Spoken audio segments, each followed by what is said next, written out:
Hello everyone. So today we will study about motor relearning program of balanced sitting.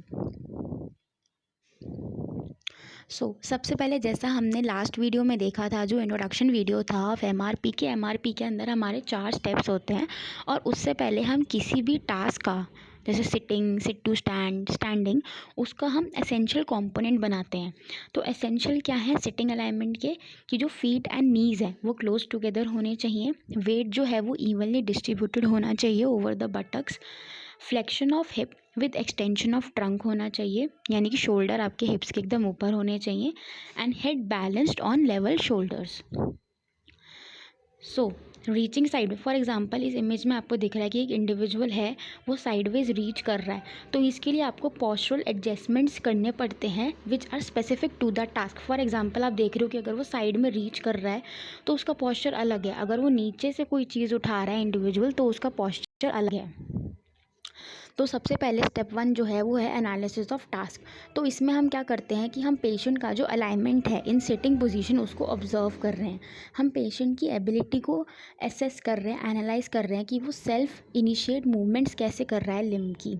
और ये also हम क्या note कर रहे हैं कि कंपेंसेटरी स्ट्रैटेजीज जो कि पेशेंट यूज़ कर रहा है।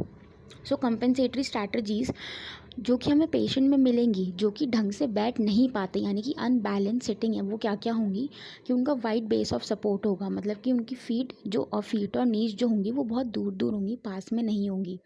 वो वॉलेंट्री रेस्ट्रिक्ट करते हैं मूवमेंट को, शफल करते हैं फीट को इंस्टेड ऑफ मेकिंग एडजस्टमेंट्स, ठीक है। प्रोटेक्टिव सपोर्ट लेते हैं कि मतलब हाथ से कोई चीज़ पकड़ लेंगे ताकि उनको सपोर्ट मिले बैठे बैठे, या फिर वो बहुत ज़्यादा आगे या बहुत ज़्यादा पीछे झुक के बैठते हैं।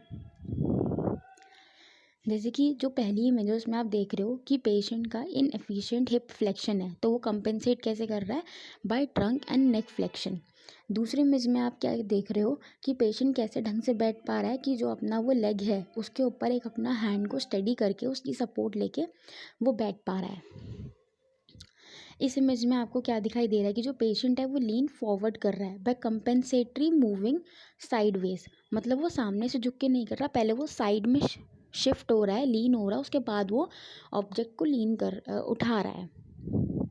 अब हमें स्टेप 2 और 3 करने हैं, यानी कि प्रैक्टिस करनी है ऑफ बैलेंस, पहले तो मिसिंग कंपोनेंट की जो पेशेंट ने मिस किया and then off the whole task of sitting.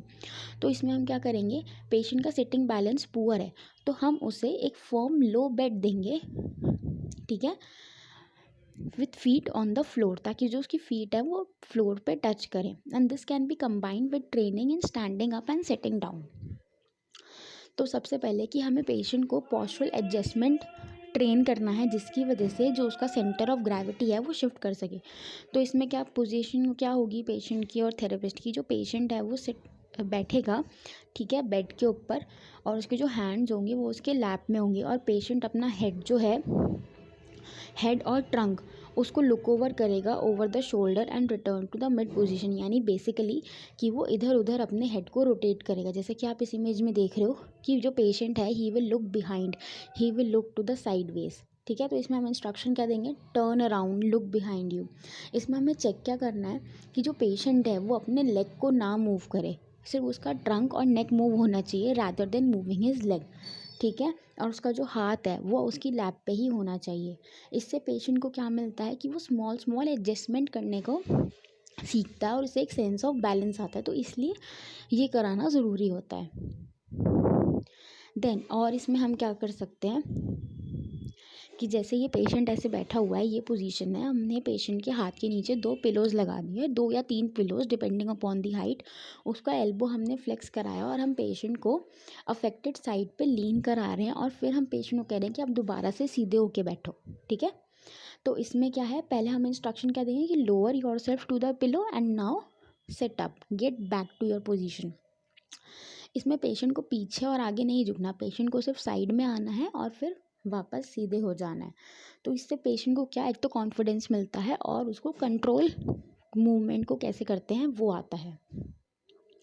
Then third is कि आपने पेशेंट को बैठाया और आप उसे डिफरेंट डायरेक्शंस में टच और बेंड करने के लिए कहते हो, ठीक है। और इसमें थेरेपिस्ट थोड़ा बहुत असिस्टेंस या सपोर्ट दे सकता है off to the affected arm. तो हम इंस्ट्रक्शन क्या देंगे, थेरेपिस्ट क्या इंस्ट्रक्शन देगा, reach out and touch, look at the object, now set up again, stay a little longer, now go back. इसमें हमें पेशेंट को क्या चेक करना है हमें, कि पेशेंट का हेड और ट्रंक मूवमेंट बिल्कुल सही हो रहा हो, वो कोई कंपेंसेटरी एडजस्टमेंट ना कर रहा हो, ठीक है। मेक श्योर कि वो बहुत जल्दी जल्दी चीज़ें ना करे, वो एकदम अपनी नॉर्मल टाइमिंग जो होती है मूवमेंट की उसी हिसाब से प्रोग्रेस करे, ठीक है। Direct patients eye towards a target. Then note हमें क्या करना है कि पेशेंट में fall persistently towards the affected side. तो इसकी सोल्यूशन क्या होगा कि strategy for controlling movement to the affected side rather than compensating for tendency to fall on affected side. अब हमें इसकी कॉम्प्लेक्सिटी बढ़ानी है, ठीक है। तो कॉम्प्लेक्सिटी बढ़ाने के लिए क्या कर सकते हैं, हम पेशेंट को, जैसे हमने अभी बोला कि आपको ये ऑब्जेक्ट टच करना है, ये आप उठा लो, ठीक है। तो इसमें हम जो पेशेंट का हाइट है ना वो वेरी कर सकते हैं। फॉर एग्जांपल आप ये देख रहे हो कि यहाँ पे जो पेशेंट है वो एक छोटा सा इन्होंने मतलब ब्लॉक रख रखा है, उसके ऊपर ऑब्जेक्ट रखा है, जिससे कि ऑब्जेक्ट की हाइट इंक्रीज़ हो गई है। तो पेशेंट के लिए इट इज़ ईजियर कि वो वहाँ से ऑब्जेक्ट उठा ले, है ना। पर अगर मैं इस ऑब्जेक्ट को सीधा फ्लोर पे ही रख दूँ तो पेशेंट को अपनी बॉडी और लीन करनी पड़ेगी नीचे, तो उसके लिए कॉम्प्लेक्सिटी इंक्रीज़ हो गई, है ना। अगर मैं साइडवेज ऑब्जेक्ट रख दूँ तो पेशेंट को साइडवेज जाना पड़ेगा, ना कि फॉरवर्ड। तो मैं डिफरेंट डिफरेंट डायरेक्शंस में भी चीज़ें रख सकती हूँ, ठीक है। तो ऐसे मैंने कॉम्प्लेक्सिटी इंक्रीज़ कर दी। अब स्टेप 4 क्या है, ट्रांसफ़र ऑफ ट्रेनिंग। तो patient should sit on a chair from which it is possible for him to stand up. Patient should remember to shift his weight from one buttock to another from time to time. And if arm is flaccid, it should be supported on a table. Thank you.